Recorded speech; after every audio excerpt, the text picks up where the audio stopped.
Very good morning बच्चों। आज के इस तासिका में आप लोग समझ लें कि आपको कौन कौन से परियोजना कार्य जो है प्रोजेक्ट कार्य करना है इस सत्र के दौरान। तो देखिए, जो सबसे पहला प्रोजेक्ट है हमारा और जो बहुत ही महत्वपूर्ण है, क्योंकि यह प्रोजेक्ट जो है यह एक भारत श्रेष्ठ भारत के अंतर्गत आता है और यह प्रोजेक्ट आपको करना ही करना है, जो कि सामूहिक प्रोजेक्ट है। आपको समझा दूं कि किस तरह से इसे कार्य रूप में परिणत करना है।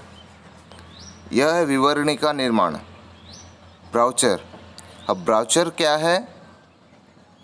आप सभी घूमने जाते हैं अपने अपने पेरेंट्स के साथ, कहीं पर भी जाते हैं, जाने से पहले आप ट्रैवल मैनुअल जो है, ब्राउचर मतलब ट्रैवल मैनुअल, ठीक है, आप लोग देखते ही हैं।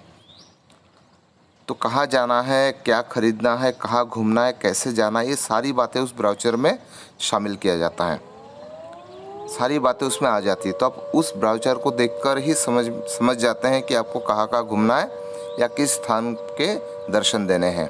तो आपको यह ब्राउचर जो बनाना है, ये उड़ीसा राज्य से संबंधित ब्राउचर बनाना है, विवरणिका बनाना है। हिंदी में उसे विवरणिका कहते हैं।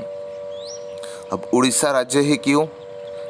यह जो विषय है उड़ीसा, यह हमने नहीं डिसाइड किया है, टीचर्स ने नहीं डिसाइड किया, यह सीबीएसई द्वारा भेजा गया टॉपिक है, जो कि 8 इंटीग्रेटेड टॉपिक के अंतर्गत आता है।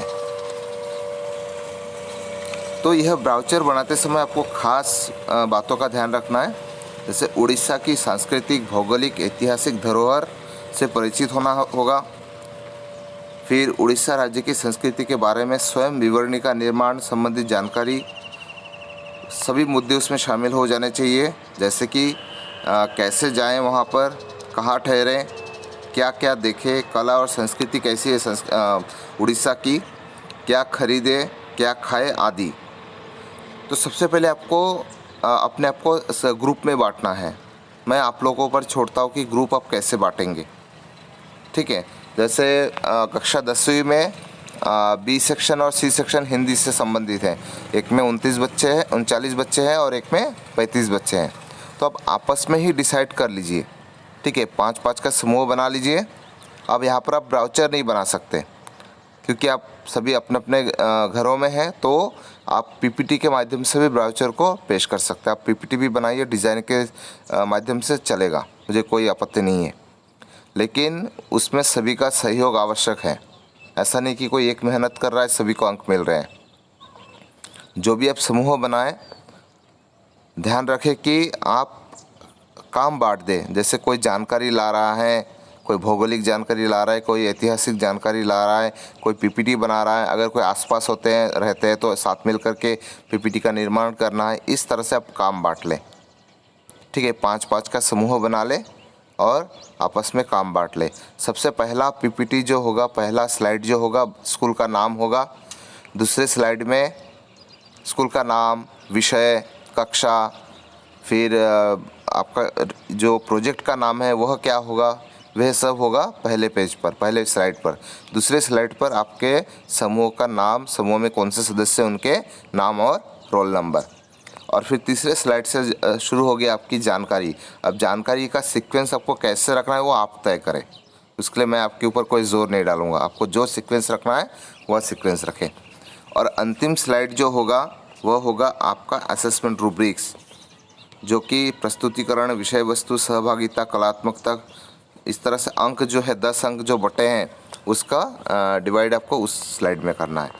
तो ये हो गया आपका पहला प्रोजेक्ट, जो कि 8 इंटीग्रेटेड एक सामूहिक प्रोजेक्ट है, ठीक है। दूसरा प्रोजेक्ट देखते हैं। दूसरा हमारा हो चुका है मुहावरों का लाक्षणिक प्रयोग। मैंने कहा था कि मुहावरे से संबंधित चित्र बनाना है, जो मुहावरा है, लेकिन उसका अर्थ व्यतिरिक्त आपको वाक्य बनाना है। तो कई बच्चों ने सुंदर बनाया, लेकिन कई बच्चों ने अभी तक मुझे सबमिट नहीं किए। मैं अभी दोबारा रहा नहीं देखूँगा, मैं सीधा 0 डाल दूँगा। तो ये आपकी जिम्मेदारी है, आप तय करें। मुहावरे में भी जब अंतिम आप बनाओगे तो असेसमेंट रूब्रिक सारे प्रोजेक्ट में होना ही चाहिए। आपका नाम, प्रोजेक्ट का नाम, विद्यालय का नाम और असेसमेंट रूब्रिक्स, ये बहुत महत्वपूर्ण है। तीसरा भी मैंने भेजा था, तीसरा प्रोजेक्ट भी जो था, शिक्षा के महत्व को दर्शाते हुए जनहित में जारी विज्ञापन निर्माण। सबसे बड़ी परेशानी क्या है आप लोगों के साथ, आप लोग देखते ही नहीं विषय को, मैंने एक कोरोना से संबंधित एक विज्ञापन दिया था, कई बच्चों ने उसे ही उतार कर मुझे भेज दिया। यह शिक्षा का महत्व, शिक्षा के महत्व पर आपको विज्ञापन बनाना है जो इशूड फॉर पब्लिक इंटरेस्ट होते हैं, जो गवर्नमेंट द्वारा जारी होते हैं। तो ध्यान रखिए, प्रोजेक्ट बनाएं और मुझे सबमिट करें।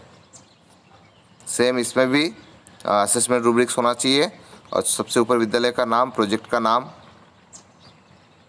यह भी प्रोजेक्ट जो आपको दिया गया था, प्राचीन व नवीन भारतीय वाद्य यंत्रों की सचित्र जानकारी, पावर पॉइंट, ये भी इंडिविजुअल था।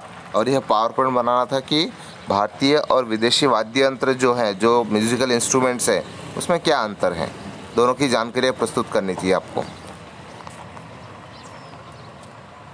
अगला है, ये भी आपको इंडिविजुअली करना है, आशुभाषण है, एक्सटेम्पो है। ठीक है, अब यहाँ पर तो एक्सटेम्पो का पॉसिबल ही नहीं है, तो मैंने आपको टॉपिक पहले ही दे दिया है। सभी जैसे अपने स्पीकिंग स्किल्स का रिकॉर्ड कर रहे हैं, वैसे ही इसे भी रिकॉर्ड करना है। बाप बढ़ाना भैया सबसे बड़ा रुपया, मतलब पैसे का क्या महत्व है हमारे जीवन में। ठीक है, जैसे यह जो टॉपिक है, यह हरिहर काका पाठ पर आधारित है। जैसे हरिहर काका पाठ में किस तरह से पैसों के लिए महंत और उनके भाई जो है उनके शत्रु बन गए थे। समाचार पत्रों में प्रकाशित समाचार द्वारा वर्तमान स्थिति से विद्यार्थियों को अवगत करना, मतलब किस तरह से हर रोज़ समाचार पत्र में नई नई खबरें आ रही है कि पैसों के लिए जो है आपस में झगड़े होते हैं। तो उसका आप पर एक पॉजिटिव, एक सकारात्मक दृष्टिकोण से आपको आशुभाषण करना है, एक्सटेम्पो करना है, आपको बोलना है उस विषय पर। और जो मूल्यांकन बिंदु है वो भी आपको निर्देशित करना है।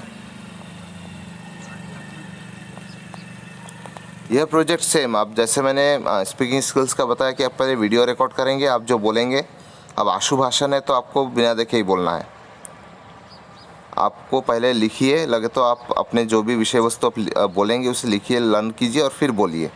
वीडियो क्लियर होना चाहिए। यूट्यूब पर लिंक भेजिए और मुझे उसकी फिर लिंक मुझे कॉपी करके मेरे व्हाट्सएप पर भेज दें। यह जो है कर चले हम फिदा,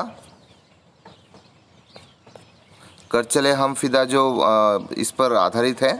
गीत गायन, यह सामूहिक है। आप कोई भी कविता लीजिए,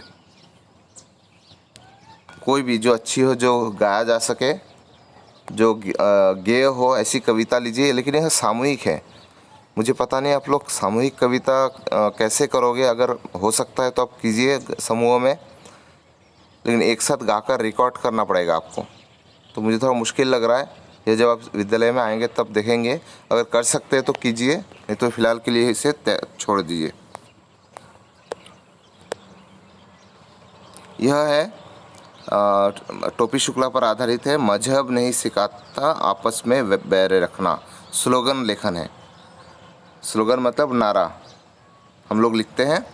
तो यह स्लोगन लेखन है कि मजहब हमारे देश के ऊपर है कि धर्म जो है, मजहब जो है, धर्म जो है किसी आपस में बैर करना नहीं सिखाता, अपितु प्रेम से रहना सिखाता है। तो इस पर कम से कम 10 स्लोगन आपको लिखना है। सामूहिक है चूँकि, इसलिए जैसा समूह आपने इसमें बनाए, आप आर्ट इंटीग्रेटेड प्रोजेक्ट उड़ीसा में बनाएंगे, उसी तरह का समूह आप इसके लिए भी कार्य करें, तो आपस में बांट सकते हैं फिर कार्य। ठीक है, इसके लिए भी आप समूह बनाएं और उसका कम से कम 10 स्लोगन होना चाहिए। स्लोगन सीधा सिर्फ लिखना नहीं है कि पेन से लिख दिया और हो गया। यह स्लोगन जो है आप स्क्रैप बुक में लिखेंगे या फिर आप पीपीटी भी बना सकते हैं, इट्स अप टू यू। ठीक है, पीपीटी बना सकते हैं स्लोगन लेखन का। पीपीटी बना करके आप जो है, आप सेम पहला पेज जो विद्यालय का नाम, विषय वस्तु सब कुछ डाल के आखिरी पेज में मूल्यांकन के आधार बिंदु देखिए। यहाँ पर हर इसके मूल्यांकन के आधार बिंदु दिए हैं। ठीक है, तो मूल्यांकन के आधार बिंदु लिखना अति आवश्यक है। पहले पेज में विद्यालय का नाम, दूसरे पेज में समूह जागृत सामूहिक प्रोजेक्ट है, समूह के सदस्य का नाम, और अंतिम पेज में जो है मूल्यांकन के आधार बिंदु, असेसमेंट रूब्रिक्स। अगर इंडिविजुअल प्रोजेक्ट है तो पहले पेज में ही आप विद्यालय के नाम, प्रोजेक्ट, कक्षा के साथ अपना नाम भी लिख सकते हैं। ठीक है, तो स्लोगन राइटिंग भी ध्यान रखें कि मजहब नहीं सिखाता आपस में बैर रखना, इसके ऊपर आपको 10 स्लोगन बनाना है।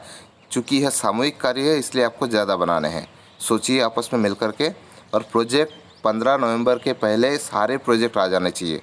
चूँकि पहले बहुत सारे प्रोजेक्ट पहले ही दे दिए गए थे, इसलिए उसके लिए मैं और अतिरिक्त समय नहीं दे सकता, क्योंकि 15 नवंबर तक मुझे सारी मार्कलिस्ट जो है तैयार करके सबमिट करनी है, क्योंकि आपके इंटरनल असेसमेंट के जो 20 मार्क हैं ये इसी के आधार पर तो जाएंगे। तो इसलिए आप जो भी आपको अतिरिक्त समय मिलता, क्योंकि इसके बाद क्या होगा, आपका पीरियोडिक 2 शुरू हो जाएगा, फिर आपको समय नहीं मिलेगा। तो 15 नवंबर तक आपके पास समय है, उसके बाद पीरियोडिक 2 शुरू होगा, तो उसके पहले आप ये सारे जो प्रोजेक्ट्स के काम हैं ये कक्षा के बाद कर लीजिए।